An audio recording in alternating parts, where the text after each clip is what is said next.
Supreme court का 63A नजरसानी के समाअत के लिए 5 रुकनी लार्जर बेंच तश्कील। चीफ जस्टिस काजी फायज ईसा लार्जर बेंच की सरबराही करेंगे। बेंच 30 सितंबर को 63A नजरसानी केस की समाअत करेगा।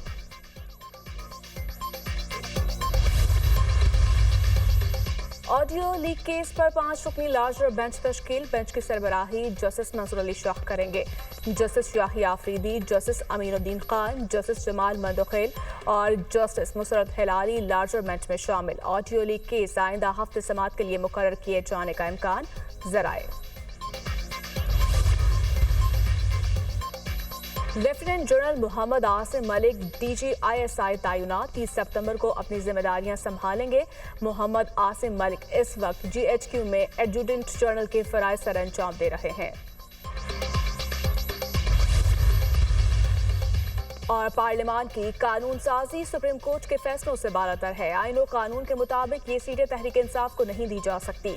इलेक्शन कमीशन ने आईन और कानून के मुताबिक अपनी जिम्मेदारियां अंजाम देनी है। वजीर कानून Asim Naseer ताडर।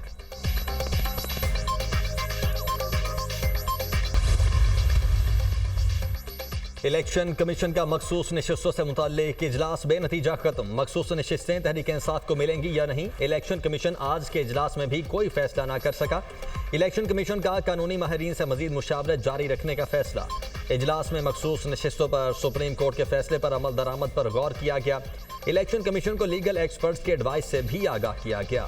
Chief election commissioner Sikandar Sultan Raja ने इजलास की सदारत की।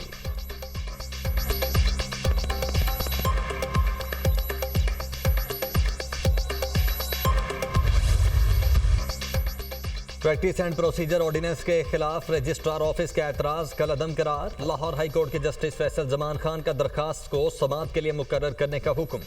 अदालत का गैर जरूरी एतराज आयद करने पर रजिस्ट्रार ऑफिस के अफसरान पर बरहमी का इजहार।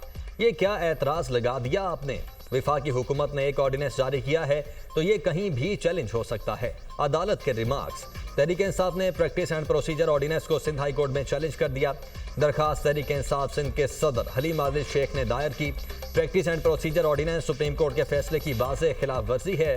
चीफ जस्टिस काजी फायज ईसा अपने ही फैसले की खिलाफ वर्जी कर रहे हैं। दरखास्त में मौक़िफ़ ऑर्डिनेंस को कलअदम करार देने की इस्तदा।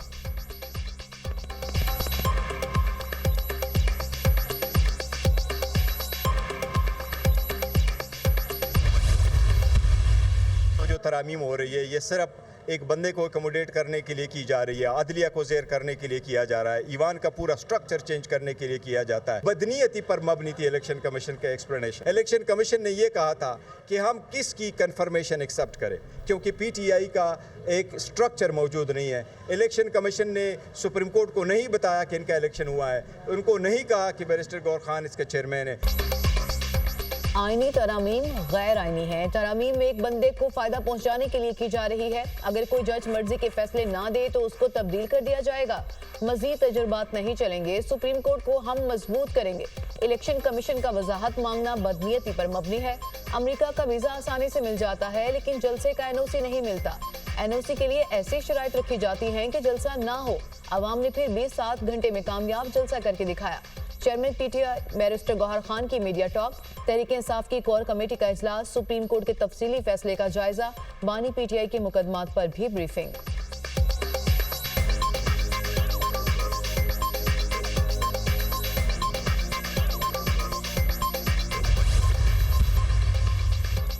और मसले का हल मुज़ाकरात में है। तमाम जमातों के एक पेज पर होने से मसाइल हल होंगे। सियासी जमातें ज़ाती मफादात की बजाय मुल्की मफाद को मद्देनजर रखें। सुप्रीम कोर्ट के फैसले से फ्लोर क्रॉसिंग का कानून सवालिया निशान बन गया। इलेक्शन कमीशन सियासी जमातों को रेगुलेट करता है। स्पीकर पंजाब असम्बली मलिक अहमद खान की प्रेस कॉन्फ्रेंस।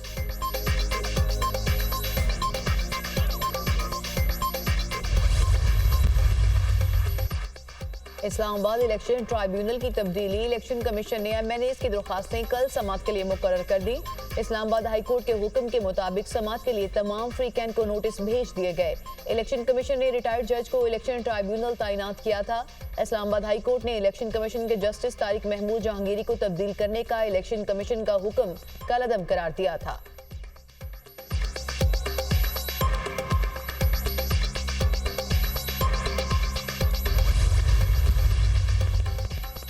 NA97 में दोबारा गिनती से मुतल्लिक अली गौहर की नजरसानी दरखास्त पर समाअत। सुप्रीम कोर्ट ने नजरसानी दरखास्त मरकजी केस सुनने वाले 2 रुकनी बेंच को भेज दी। अदालत की अली गौहर की नजरसानी दरखास्त जुमे को समाअत के लिए मुकर्रर करने की हिदायत। चीफ जस्टिस काजी फाजिसा ने रिमार्क्स दिए कि केस पहले ही 2 रुकनी बेंच ने सुना था, हम उसी बेंच के सामने नजरसानी दरखास्त समाअत के लिए मुकर्रर कर देते हैं।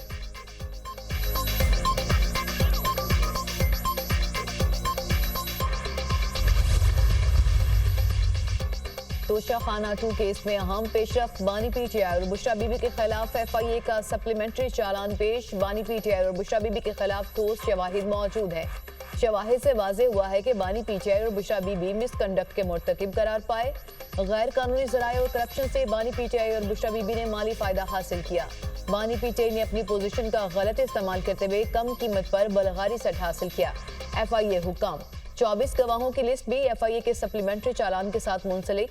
अडयाला जेल में तोशाखाना 2 रेफरेंस की समाअत। बानी पीटीआई और बुशरा बीबी को चालान की कॉपियां फ्राहम कर दी गई।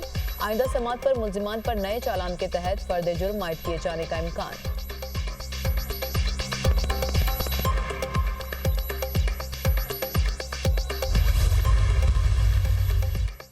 मालियाती पॉलिसी में मुदाखिलत नहीं करेंगे। सुप्रीम कोर्ट बतौर अदालत रेगुलेटरी ड्यूटी से मुतल्लिक मुज़ाकरात नहीं कर सकती। जस्टिस मंसूर अली शाह के रिमार्क्स। सुप्रीम कोर्ट में कपड़ों की पैकिंग के लिए बैरून मुल्क से मंगवाए खाम माल पर रेगुलेटरी ड्यूटी आयद करने के खिलाफ केस। जस्टिस मंसूर अली शाह ने कहा, विफाकी हुकूमत रेगुलेटरी ड्यूटी आयद कर सकती है, ये फेडरेशन का पॉलिसी मामला है। विफाकी हुकूमत ने तय करना है किस पर रेगुलेटरी ड्यूटी आयद करनी है। जस्टिस आयशा मलिक ने रिमार्क्स दिए, हमारा काम मालियाती पॉलिसी को देखना नहीं है। अदालत ने हाईकोर्ट के फैसले के खिलाफ अपील खारिज कर दी।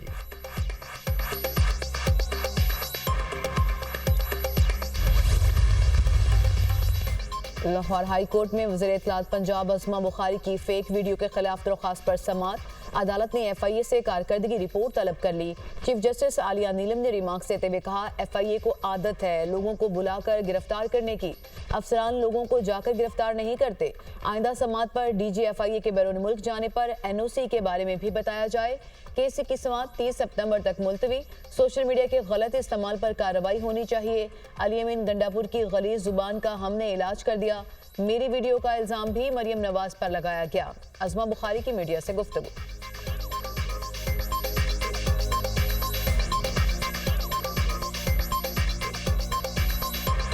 लंदन में मैं मियां साहब को मिलने के लिए गई थी।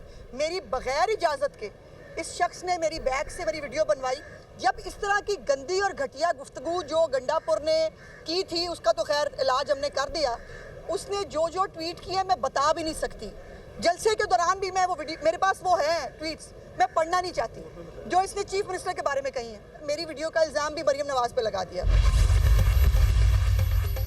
चीनी सदर का शी जिनपिंग का वजीर आजम शहबाज शरीफ की सालगिरह पर तहनीयती खत। आपकी सालगिरह पर मुबारकबाद और नेक तमन्नाओं का इजहार करता हूँ। पाकिस्तान और चीन कठिन और अच्छे वक्तों के स्ट्रेटेजिक ताउन के शराकतदार हैं। तारीख गवाह है, दोनों मुमालिक ने हमेशा एक दूसरे पर भरोसा किया और हमेशा एक दूसरे का साथ दिया। दोनों मुल्कों में ऐसा मजबूत रिश्ता कायम हुआ जिस पर बदलता हुआ बैनुल-अक़वामी मंजरनामा कभी असरअंदाज नहीं हुआ। चीन पाकिस्तान ताल्लुकात की मजबूती मेरे लिए इंतहाई अहमियत की हामिल है। आपके साथ मिलकर स्ट्रेटेजिक ताउन के फ़रोग़ और CPEC की तामीर के लिए काम करने का ख्वाह हूँ। खत का मतन।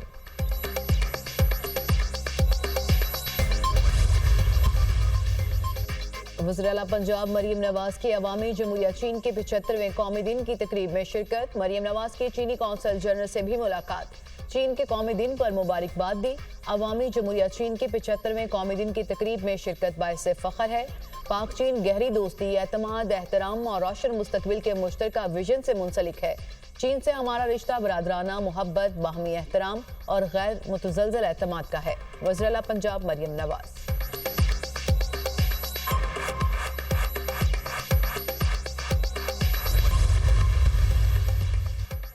वज़ीर आज़म शहबाज शरीफ लंदन में 2 रोज़ा क़याम के बाद अमरीका के लिए रवाना। वज़ीर आज़म अक़वाम मुत्तहिदा की जनरल असम्बली के इजलास में शिरकत के लिए न्यूयॉर्क पहुँचेंगे। वजीर आजम का 27 सितंबर को आलमी फोरम से खिताब शेड्यूल। फ़लस्तीन और कश्मीर के मजलूम अवाम का मुकदमा दुनिया के सामने रखेंगे। इस्लामोफोबिया और मौसमियाती तब्दीलियों का मामला भी उठाया जाएगा। वजीर आजम की अक़वाम मुत्तहिदा के सेक्रेटरी जनरल और दीगर आलमी रहनुमाओं से मुलाकातें शेड्यूल। वजीर आजम की IMF हुकाम के साथ मुलाकातें भी मुतवक्के।